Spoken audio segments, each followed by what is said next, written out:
नमस्कार फ्रेंड्स, बात करते हैं फर्म लॉ की।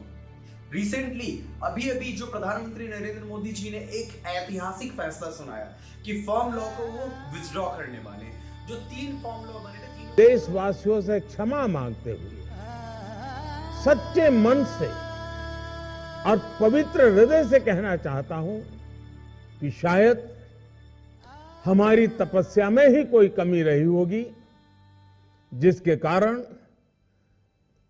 दिए के प्रकाश जैसा सत्य कुछ किसान भाइयों को हम समझा नहीं पाए। ये जो ऐतिहासिक फैसला उन्होंने सुनाया और उन्होंने साथ में ये भी कहा कि ये उनसे जाने अनजाने में एक बहुत बड़ी भूल हुई और हमारे किसान भाइयों को उन्होंने समझा नहीं पाए, समझाने में वो नाकामयाब रहे। तो जब किसी देश के प्रधानमंत्री इस तरीके का अल्फाज यूज करते हैं तो फ्रेंड्स, ये बहुत ही सोचने समझने वाली बात है कि जाने अनजाने में सरकार से शायद बहुत बड़ी गलती हो चुकी थी, जिस गलती को उन्होंने अभी सुधारने का कोशिश कर रहे हैं और कोशिश करने में वो लग चुके हैं और उसी का वादा उन्होंने अभी रिसेंटली गुरु पर्व में किया। तो ये बहुत बड़ा एक ऐतिहासिक एक फैसला है दोस्तों हमारे देश में, जहां पे एक कानून बना, सरकार ने एक कानून बनाया हमारे कृषि भाई बंधु के अगेंस्ट में, हमारे जो फार्मर्स हैं उनके अगेंस्ट में कानून बनाया जिसमें पूरी देश नाराज थी और हमारे देश के मैक्सिमम हमारे देश के किसान भाई बंधु इसमें प्रोटेस्ट कर रहे थे लास्ट 2 साल से, और इसमें करीब 600 से ज्यादा किसान भाई बंधुओं की मृत्यु भी हो गई इस प्रोटेस्ट के तहत। तो ये बहुत ही बड़ी एक ऐतिहासिक एक फैसला हमारे देश के प्रधानमंत्री ने अभी रिसेंटली लिया। तो आइए फ्रेंड्स, आज हम उसी फैसले पे, इसी कंप्लीट टॉपिक पे एक एनालिसिस करेंगे, किस तरीके से हमारे किसान भाई बंधु इतने दिनों तक प्रोटेस्ट करते रहे, कामयाब हुए, फाइनली वो कामयाब हुए। दूसरी तरफ किस तरीके से सरकार ने इतने बड़े फैसले उठाए कि इस लॉ को वो विथड्रॉ करेंगी। तो ये काफी बहुत बड़ी पहलू है फ्रेंड्स, सोचने समझने वाली चीज है। तो आज मैं इस टॉपिक पे डिटेल एनालिसिस करूंगा, बने रहिए इस टॉपिक पे पूरे एंड तक फ्रेंड्स। और अगर टॉपिक अच्छा लगे तो definitely like, comment, subscribe and share करना बिल्कुल ना भूले। तो आइए दोस्त शुरू करते हैं। मेजर रीजन जो थे, इतने बड़े फार्मर्स, हमारे फार्मर्स जो इतने बड़े स्ट्रगल किए, इतने दिनों तक इन्होंने प्रोटेस्ट किया, इसके मेजर 3 रीजंस थे, सिर्फ 3 रीजंस, मतलब 3 बिल्स और बाद में जो ये एक्ट बन के आ गए। ये तीनों बिल बेसिकली क्या कहते हैं? पहला बिल था price protection and farmer services act 2020, दूसरा बिल जो था farmers produce trade and commerce bill 2020, और तीसरा जो था एसेंशियल कमोडिटीज अमेंडमेंट बिल 2020। ये तीनों बिल सबसे पहले जून 2020 में बीजेपी गवर्नमेंट ने क्या प्लेस किया पार्लियामेंट में। प्लेस करने के बाद दोनों हाउसेस से ये बिल को पास करवाया गया। उस वक्त भी काफी प्रेशर और काफी कैओस क्रिएट हुए थे ये बिल पास करवाने के लिए। ये काफी इजीली पास नहीं हुआ। ये बिल पास होने के बाद फाइनली क्या हुआ, हमारे देश के प्रेसिडेंट ने इस बिल को फिर ऑफिशियल गैजेट पर पब्लिश करके इसे लॉ में कन्वर्ट किया। और ये लॉ में कन्वर्ट होने के बाद क्या हुआ, सबसे पहले एलिगेशंस उत्तर प्रदेश, हरियाणा, मध्य प्रदेश, पंजाब, इन सब तरफ के हमारे किसान भाई सबसे पहले प्रोटेस्ट स्टार्ट किए। और इस बिल को विथड्रॉ करने के लिए जब ये बिल प्लेस किया गया उस वक्त ही उन्होंने रिक्वेस्ट पहले स्टार्ट किया। बट गवर्नमेंट, उस वक्त की रूलिंग गवर्नमेंट जो हमारी है अभी की, उन्होंने ये बात माना नहीं और ये बिल को उन्होंने प्लेस किया और फर्दर एक्ट में कन्वर्ट किया। और ये करने के बाद फाइनली क्या हुआ कि नवंबर तक हमारे देश के मैक्सिमम किसान भाई बंधु दिल्ली चलो वाले इन लोगों ने एक स्लोगन किया और दिल्ली तक ये लोग पहुंचे, दिल्ली के सबब्स एरिया में ये लोग पहुंचे, जहां पे इन्होंने एक प्रोटेस्ट मैसिव लेवल में स्टार्ट किया। हमारे देश के एग्रीकल्चरल सेक्टर अगर हम प्रॉपरली एनालिसिस करें तो करीब हमारे देश में 12 करोड़ फार्मर्स है जो primary industry, I mean farming के साथ ये लोग एसोसिएटेड है, 12 crore farmers. And not only that, इस 12 करोड़ के अलावा अनदर 14.5 करोड़ फार्म लेबर्स है जो इन फार्म्स में काम करते हैं। इतने पीपल हमारे देश में एग्रीकल्चर के ऊपर डिपेंड है। और ये हम सबको पता है कि इस कोविड सिचुएशन जो हम गुजरे, कोविड सिचुएशन से, और ये जो इकोनॉमिकली डाउनफॉल हमारी कंट्री देखी है, पूरा वर्ल्ड में जो एक ये क्राइसिस चल रही है, इकोनॉमिकल क्राइसिस चल रही है due to COVID and all, farm and agriculture ही एक सोर्स अभी बचा हुआ है हमारे देश के काफी अनऑर्गेनाइज सेक्टर्स के वर्कर्स के लिए, जो कि वहां काम कर सके फर्म्स में, क्योंकि हमारे देश के काफी अनऑर्गेनाइज सेक्टर्स में अभी फिलहाल नौकरियां हैं नहीं और काफी ले ऑफ हो चुकी हैं।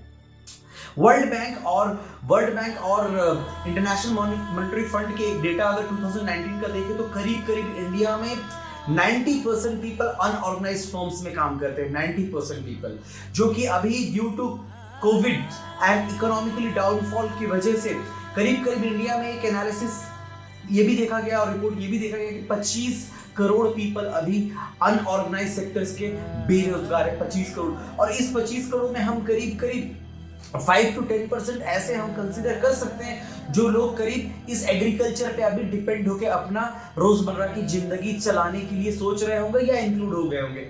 इस कंडीशन में हमारी देश कि गवर्नमेंट ने ये बिल्स लाके जो फॉर्म के ऊपर उन्होंने एक काला बादल एक डाल के रखा, ये काफी सोचने समझने और एक गंभीर विषय की एक बात है।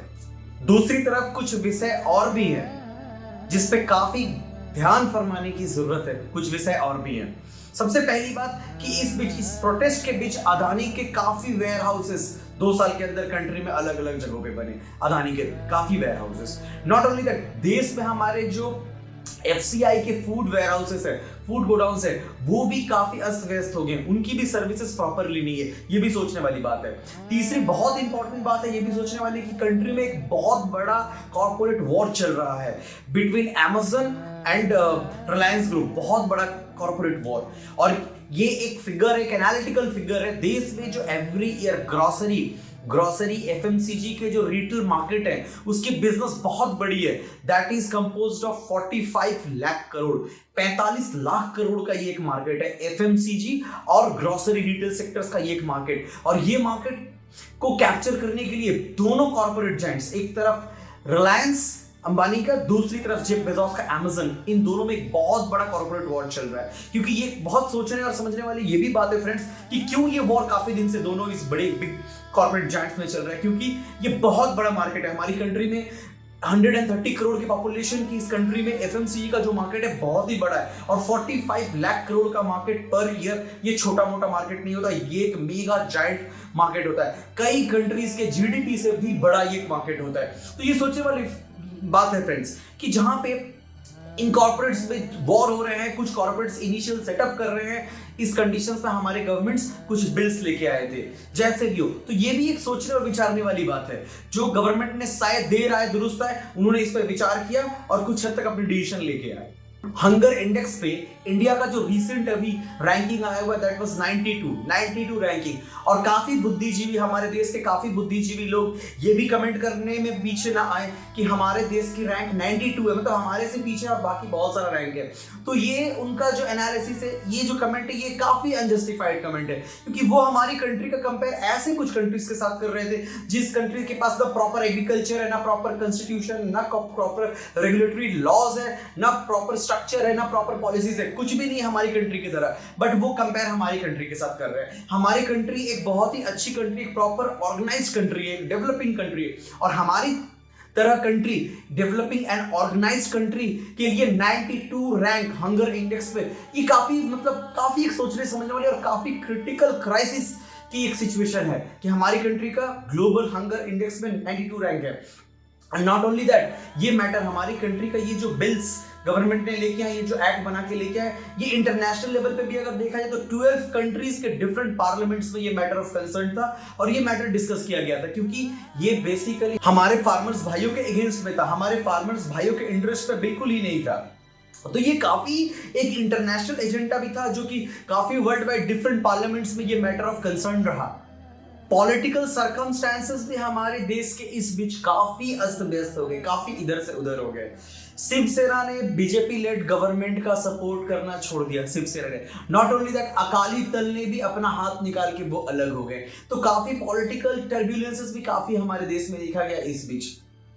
कुछ जानकारों की माने तो, कुछ एनालिस्ट की माने तो, ये भी उन लोगों ने अभी कमेंट डाल रहे हैं, ये भी उन लोगों ने अपने कमेंट्स में डाल के रखा हुआ है कि एटलीस्ट ये जो अभी डिक्लेरेशन मोदी लेड गवर्नमेंट ने किया, ये जो विथड्रॉ का फैसला उन लोगों ने किया, ये बेसिकली आने वाले यूपी चुनाव को देखते हुए, मद्देनजर रखते हुए किया। आने वाले लेड गवर्नमेंट की पॉपुलैरिटी को घटते हुए देख के उन्होंने ये डिक्लेरेशन किया और ये सुझाव दिया।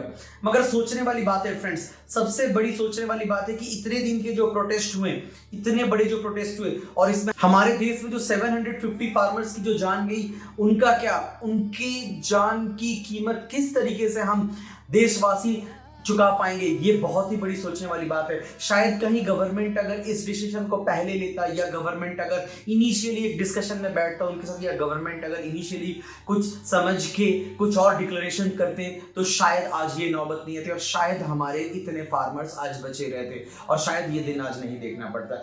बट चलो, देर आए दुरुस्त आए, हमारे गवर्नमेंट को फाइनली ये चीज समझ में आई और गवर्नमेंट समझे कि देश का विकास अगर करना है तो देश के किसान का विकास सर्वप्रथम जरूरी है। किसान है तो देश है। जय जवान जय किसान। कैसा लगा फ्रेंड्स ये वीडियो और ये एनालिसिस, डेफिनेटली नीचे कमेंट बॉक्स में डालना ना भूले, और अगर वीडियो ज्यादा अच्छा लगे तो डेफिनेटली शेयर करना ना भूले, और अगर सब्सक्राइब ना किए तो डेफिनेटली अभी सब्सक्राइब करें एंड बेल आइकन पे क्लिक करना बिल्कुल ना भूले, और यूं ही स्टर्निंग अपडेट्स के लिए हमेशा बने रहें। थैंक यू, जय हिंद। ਮੋਦੀ ਨੂੰ ਵੀ ਜਿਹੜਾ ਹੁਣ ਦਬਾਅ ਵਧੀਆ ਸਹੀ ਲਾਈਨ ਤੇ ਆ ਗਿਆ। ਹੁਣ ਜਿਹੜਾ ਮੋਦੀ ਕੇਰਾਂ ਥੁੱਕ ਤਾਂ ਇਹਨੂੰ ਚੱਟੀ ਨਾ, ਇਹਨੂੰ ਥੁੱਕਿਆ ਹੀ ਰਹਿਣ ਦੀ। ਹੁਣ ਤੂੰ ਸਹੀ ਲਾਈਨ ਤੇ ਆ ਜਾ। ਤੈਨੂੰ ਹੁਣ ਜਿੰਨੀਆਂ ਗਾਲਾਂ ਕੱਢੇ ਨੇ ਸੀਸਾਂ ਵੀ ਦੇਵਾਂਗੇ ਅਸੀਂ। ਤੈਨੂੰ ਵਧੀਆ ਤੇ ਚੰਗਾ ਕੀਤਾ, ਜਿਹੜਾ ਸਾਰਾ ਸਾਡਾ ਹਰਿਆਣਾ ਤੇ ਪੰਜਾਬ ਇਕੱਠਾ ਕਰਤਾ, ਸਾਰੀਆਂ ਸਾਡੀਆਂ ਭੈਣਾਂ ਮਿਲਿਆ ਦੀਆਂ। ਸਾਰਿਆਂ ਤੋਂ ਵੱਡੀਆਂ ਵਧਾਈਆਂ ਜੋਗਿੰਦਰ ਸਿੰਘ ਗਰਾਹਾਂ ਵਾਲੇ। ਧੰਨਵਾਦ।